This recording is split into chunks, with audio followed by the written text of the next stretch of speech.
আসসালামু আলাইকুম, সবাই কেমন আছেন? আশা করি ভালো আছেন। তো আজকে হচ্ছে পয়লা বৈশাখ ছুটির দিন। আর সবাই কিন্তু চেষ্টা করে পরিবার পরিজনদেরকে নিয়ে পয়লা বৈশাখে সুন্দর একটা সময় কাটাতে। তো এই যে আমি এতক্ষণ রান্নাবান্না করলাম, এগুলো রান্না করেছি। আর এই যে দেখেন পয়লা বৈশাখের শাড়ি, এটা হচ্ছে মানহা শাড়ি। মানহা ছোটো মানুষ, মানহা পরবে লাল কালারের মধ্যে, আর আমি পরবো হচ্ছে এই যে সাদা শাড়ি লাল পাড়। বৈশাখে কিন্তু ভালোই লাগে, বৈশাখে আয়োজন কিন্তু ভালোই লাগে। তো আমি কিন্তু বাইরে যাচ্ছি না, আমি কিন্তু ঘরে থেকেই কিন্তু বৈশাখটাকে কিন্তু মনের মতো করে উদযাপন, নিজের মতো করে মানে আরামের সাথে উদযাপন করার চেষ্টা করছি। তো কি কি রান্নাবান্না করেছি সেটা আপনাদেরকে দেখাবো। আপনারা কে কী করছেন, আপনাদের বাচ্চারা কে কী করছে সেটা কিন্তু কমেন্টে জানাতে ভুলবেন না। আপনারাও কি বৈশাখী মেলায় ঘুরতে যাচ্ছেন সেটা কিন্তু আমাদেরকে অবশ্যই জানাবেন। তো মানহা যখন খুব ছোট ছিল তখন মানহাকে কোলে নিয়ে আমি বৈশাখী মেলায় বেড়াতে গিয়েছিলাম টিএসসিতে। তো ওইখানে মানহা কী করছে জানেন, বটতলায় শুয়ে শুয়ে ফিডার খাইছিল। মানে মানুষ বটতলায় যায়, গরমে দাঁড়ানোর জায়গা পায় না, আর সে বটতলায় শুয়ে শুয়ে ফিডার খাই আসছে। এত এত দুষ্টু।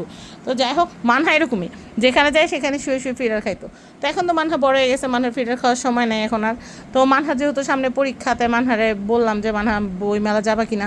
তো মানহারা বুড়েও বলছি যে যাব, বই মেলা মানে হচ্ছে মানে বৈশাখী মেলা যাবা কিনা। তো মানহারা বউ বলতেছে যে এই ভিড়াভিড়ির মধ্যে যাওয়ার দরকার নেই, এমনিতে অনেক গরম। আর মানহাও গরম বেশি, এটা সহ্য করতে পারে না, এই জন্য ওইখানে টিএসসিতে আর যাচ্ছি না। বাসার ভিতরে নিজেদের মতো করে বৈশাখী যে আনন্দটা সেটা নেওয়ার চেষ্টা করতেছি। তো কী কী রান্না করছি আপনাদেরকে একটু দেখাই। তো এই দেখেন, এখানে রান্না করছি হচ্ছে গরুর গোশত। মানে গরু গোশত রান্না করছি একদম সিমসাম করে, নিজেদের মতো করে, একদম অল্পের মধ্যে যতটুকু করা যায়, কারণ গরমের মধ্যে রান্নাবান্না করাটাও কিন্তু বেশ ঝামেলার। তো এই দেখেন, এখানে গরু গোশত রান্না করছি। আরও আছে এখানে যে সার্ভ করার জন্য, যেন একটা সুন্দর একটা ডালা সার্ভ করা যায়, ওই হিসাবেই কিন্তু করছি। যে দেখেন, মানে সুন্দর করে যেন একটা ডালা সার্ভ করা যায়, ঠিক ওইভাবে করেই কিন্তু মানে আয়োজনটা করা। এই যে ডালার ভিতরে আছে গোশত, এখানে আছে মাছ, টমেটো দিয়ে দো পেঁয়াজি করছি। আর এখানে চিকেনটা জাস্ট এক পিস, এখানে জাস্ট সাজানোর জন্য। আর কড়াইতে আরও আছে, এখানে আছে ডিম ভর্তা, এখানে আছে হচ্ছে বেগুন ভর্তা, এখানে আছে আলু ভর্তা, এখানে আছে পেঁয়াজ ভর্তা। এই সিমসাম আয়োজন। তারপর গরমের মধ্যে এই রান্নাগুলো করা কিন্তু কম কষ্টের না। তো যাই হোক, পরিবার পরিজনের জন্য তো এতটুকু আয়োজন করতে পারি। কিন্তু আপনারা যারা আগে থেকে আমার চ্যানেল দেখেন, আপনারা কিন্তু জানেন যে আমি আরও অনেক কিছু আয়োজন করি, মিষ্টি টিষ্টি বানাই, প্যারা সন্দেশ বানাই, অনেক কিছু করি। এই যে এখন যত মানে মানে আমিও যত বড় হইতেছি তত ফাঁকিবাজ হইতেছি। আর এই যে মানহা বড় হইতেছে, মানহা বলে আমি এটা বানাও ওইটা বানাও। এই যে আজকেও পিছে পিছে ঘুরতেছে যে আমি মিষ্টি বানাও। তো দেখি মিষ্টি বানাইতে মন চায় কিনা। তো আমার খুব ইচ্ছা ছিল যে মানহার আব্বু আর মানহার সাথে একটুখানি রিক্সা দিয়ে ঘুরবো। তো দেখি ঘুরতে নেয় কিনা।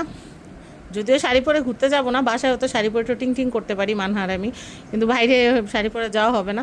আর আল্লাহর কাছে বলতেছে যেন কোনোভাবে বৃষ্টি না হয়।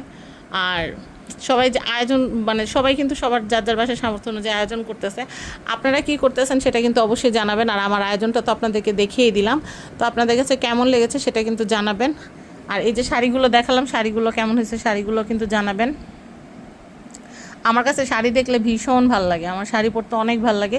যদিও ব্যস্ততার জন্য পরা হয় না, কিন্তু পরলে আবার তখন খুব এনজয় করি। তো মামে দুজনের জন্য দুই রকমের দুইটা শাড়ি, আমার জন্য এটা, মানহার জন্য এটা। তো এই হচ্ছে আমার বৈশাখী আয়োজন। আপনারা সবাই ভালো থাকবেন। আর এই মানহার আনন্দটা একটু বাড়াতে পারতাম যদি মানহার জন্য একটা বাবল একটা কিনা দিতে পারতাম। কারণ মানহা ওই যে বাবল ফুলায় না, ওই যে ফুদিয়ে যে বাবল উড়ায়, মানহা এটা অনেক পছন্দ। তো যাই হোক, দেখি মানহার ওইটা কিনা দিতে পারি কিনা। মা হিসেবে ওইটা কিনা দিতে পারলে আমার বেশি ভালো লাগে, কারণ মানহা ওটা খুব এনজয় করে। তো যাই হোক, এই ছিল আমার আয়োজন। আপনাদের কেমন লেগেছে সেটা কিন্তু কমেন্টে জানাতে ভুলবেন না।